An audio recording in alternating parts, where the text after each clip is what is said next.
ओम नमः शिवाय। जय श्री राम। साथियों क्या हो कि हजारों लाखों लोगों की भीड़ आपके घर के ऊपर अचानक से हमला कर दे, लाठी डंडों के साथ, आधुनिक हथियारों के साथ। तो क्या तैयारी है आपकी? जो लोग कहते हैं ना समाज की आवश्यकता नहीं है, परिवार की आवश्यकता नहीं है, रिश्तेदारों की आवश्यकता नहीं है, ज़्यादा बच्चे पैदा करने की आवश्यकता है। भाई, जिसके घर में एक या दो ही बच्चा है ना, उनके घर में जाके पूछो, देखो उनके घर में, अपने आसपास देखो, कोई थप्पड़ मार देता है ना तो लोग वीडियो बनाते हैं, सोशल मीडिया पे डालते हैं, कोई गवाही देने वाला नहीं मिलता।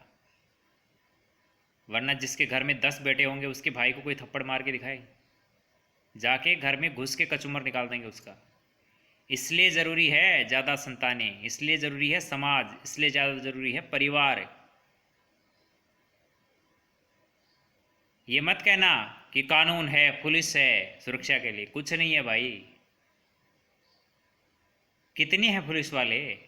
एक स्टेट के अंदर पुलिस वालों की संख्या कितनी होती है? 10,000 की आबादी में, 20,000 की आबादी में एक पुलिस वाला होता है। कोई तुम पीएम सीएम नहीं हो, डीएम नहीं हो कि तुम्हारी सिक्योरिटी मिल जाएगी हर बार। जेड प्लस में नहीं रहते हो। हर किसी को जेड प्लस देना पॉसिबल नहीं है। और ना हर किसी के पास लाइसेंस या हथियार होते हैं कि हथियार चलाओगे, डरा दोगे जनता को, भीड़ को डरा दोगे। इसलिए भैया, ये खाने में, सोने में, नहाने धोने में ज़िंदगी मत गुजारो। कुछ ऐसा करो। सिक्योरिटी का क्या इंतज़ाम है तुम्हारे पास? बंगलो तुम्हारे पास बहुत अच्छा है, अच्छा से अच्छा है, टाइल मार्बल लगा के, इटालियन वगैरह लगा के बढ़िया बनाया तुमने। अकेले अपनी बीवी के साथ खड़े हो, सालो तुम्हारी घुस में, घर में घुस के तुम्हारी बीवी के साथ कोई और सोएगा? फिर तुम फ़ोन करते रह जाओगे थाने में और नेताओं के यहाँ। कोई नहीं सुनेगा तुम्हारी। पुलिस जाएगी, तुम्हारी बीवी का कत्लेआम हो जाएगा, तुम्हारे घर में लूटपाट हो जाएगी, तुम्हारी बहन बेटियों की इज्जत लूट ले जाएगी। उसके बाद क्या होगा? मान सम्मान लूट जाएगा, इज्जत लूट जाएगा, पुरखों ने जो कमाया है, करोड़ों अरबों की दौलत कोई और लूट लेगा। पड़ोसी कब्जा कर लेगा अगर कोई होगा नहीं घर में। जिस घर में मर्द नहीं होते ना, उसकी बहन बेटियों पे और उसकी संपत्ति पे पड़ोसी कब्जा कर लेते हैं। बुरी नज़र हमेशा रहती है पड़ोसियों की। और किसी सरकार के भरोसे मत रहना, किसी सिक्योरिटी के भरोसे मत रहना। और तुम्हारे पास इतना धन भी नहीं है कि तुम 10-10 20-20 बॉडीगार्ड लेके घूम सकते हो, या बाहर, घर के बाहर 10-10 20-20 सिक्योरिटी खड़ा कर सकते हो। आधुनिक हथियार खरीद सकते हो। तो खाने पीने के सिवा कुछ सोचो अपनी ज़िंदगी के बारे में, कि कहीं ऐसी परिस्थिति बन जाए, और ये बनने वाली है, कभी ना कभी हर किसी के साथ होगा ये। हो सकता है कोई सोशल मीडिया पे आपने कोई पोस्ट डाल दिया हो, कोई कमेंट कर दिया हो, वो किसी को बुरा लग जाए, किसी कम्युनिटी को बुरा लग जाए। किसी कम्युनिटी के लोग हो सकते हैं, किसी धर्म के लोग हो सकते हैं, या किसी ग्रुप के लोग हो सकते हैं, आपके ऊपर अचानक से अटैक कर दें, आपके घर के ऊपर। तो क्या करोगे?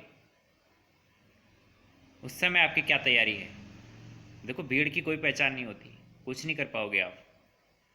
भीड़ अपना आएगी, अपना काम करके चली जाएगी, आपके पास लूट खसोट हो जाएगी, आपके परिवार के जन मारे जाएंगे। फिर आप रोते फिरोगे न्याय मांगते, और कहीं कुछ मिलेगा नहीं। धन यौवन सब कुछ लुट जाएगा, परिवार का मान सम्मान।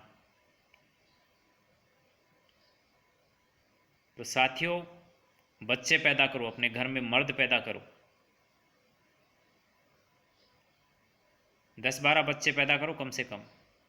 वरना तुम्हारे वो हालात होंगे, कोई सिक्योरिटी देने नहीं आएगा तुम्हें। ये तुम्हारे 10-12 बच्चे होंगे ना, यही तुमको बचाएंगे। अरे, जिस बाप के 8-10 बेटे होते हैं, उस बाप, वो बुढ़ापे में भी, 100 साल की उम्र में भी बाप मूंछों के ताव दे के घूमता है गांव में। किसी की हिम्मत नहीं होती कि उसका अपमान कर दे, या उसके सामने भी बोल जाए, क्योंकि पता होता है कि इसके 10 बेटे हैं, आके घर में घुस के मारेंगे साले को। उसी के घर में चिता बना देते हैं, शमशान बना देते हैं घर को। इसलिए ज़रूरी है बेटे, एक के एक बच्चे पैदा करके खुश हो रहे हो। वो साला कहीं मर गया, कहीं कोई बीमारी आ गई, कोई एक्सीडेंट में मर गया, किसी ने थप्पड़ दे के मार दिया, इतना ही जीव होता है आजकल। दवाइयों से पैदा हो रही हैं औलादें। तो कम से कम 4-5 बच्चे पैदा करो, ताकि कोई पड़ोसी है, कोई दूसरा भी धर्मी है, कोई दुष्ट शैतानी प्रवृत्ति का व्यक्ति है, वो आपका शोषण नहीं कर सके, आपकी ज़मीन पे, आपकी बहन बेटियों पे बुरी नज़र नहीं रख सके। इसके लिए ज़रूरी है। और अपने समाज के साथ कनेक्टिविटी रखो। ऐसा नहीं है कि लोग अपने समाज से भाग रहे हैं, अपने परिवार से भाग रहे हैं। कुछ लोग तो अपने गांव से भाग के दूसरे गांव में जगह लेके रह रहे हैं। अरे भैया, वो ठीक नहीं है। अपने गांव के बीच में रहो, अपने समाज के बीच में रहो, सुरक्षित रहोगे, वरना मारे जाओगे। अरे भाई, भगवान के घर से मौत आए तो इंसान मर जाए, अच्छी बात है, मरना ही है, कौन सा अमर थोड़ी रहेगा। लेकिन जब कोई लूट लाट के मारेगा, कोई बहन बेटियों की इज्जत लूटेगा जीते जी, तो क्या बीतेगी तुम्हारे ऊपर। सालों अपने गांव में, अपने ही गांव में, अपने ही घर से निकलने में तुम शर्माओगे, खुद की गर्दन नीची करके चलोगे। जो जिंदगी भर मुझ पे ताव दे के चले हैं तुम्हारे पूर्वज, आज तुम गर्दन झुका के चलोगे, अच्छा लगेगा क्या। इसलिए अपनी औलादों को सांड बनाओ। सांड है, सांड देखा है कभी? उसका रास्ता जंगल का राजा भी नहीं रोकता, शेर भी नहीं रोकता। जब सांड गुजरता है ना, तो शेर ऐसे सोचता है कि इसको जाने दे रे बाबा, मैं उसके बाद निकलता हूँ खाने के लिए। अपनी औलाद को सांड बनाओ, सांड है, ताकि कोई सोचे भी नहीं तुम्हारे घर पे अटैक करने की, तुम्हारी बहन बेटी पे बुरी नज़र रखने की। और वरना वो दिन दूर नहीं है जब किसकी होगी ये नहीं पता, किसी कम्युनिटी की होगी या किसी ग्रुप की होगी या किसी जाति वाले की होगी या कि गैर बिरादरी वाले की होगी या धर्म वाले की होगी, लेकिन एक ना एक दिन आपके घर पे आने वाली है भीड़। उस वक्त क्या करोगे फिर? उस वक्त की तैयारी करके रखना। बाकी आप समझदार हो, हमला कभी भी हो सकता है और कोई बचाने नहीं आएगा उस वक्त। पुलिस वाले, आर्मी वाले इतने ही हैं, ये बड़े बड़े लोगों को ही नहीं बचा पाएंगे। तुम्हारी कौन जान की सुरक्षा करेगा?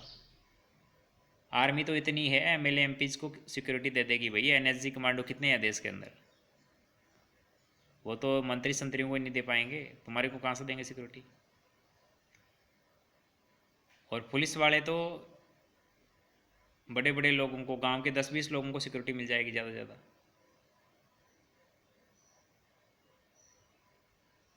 तो इसकी तैयारी करो, खाने पीने में ज़िंदगी मत गुजारो, अपनी स्थिति को हमेशा मजबूत रखो, वरना मारे जाओगे।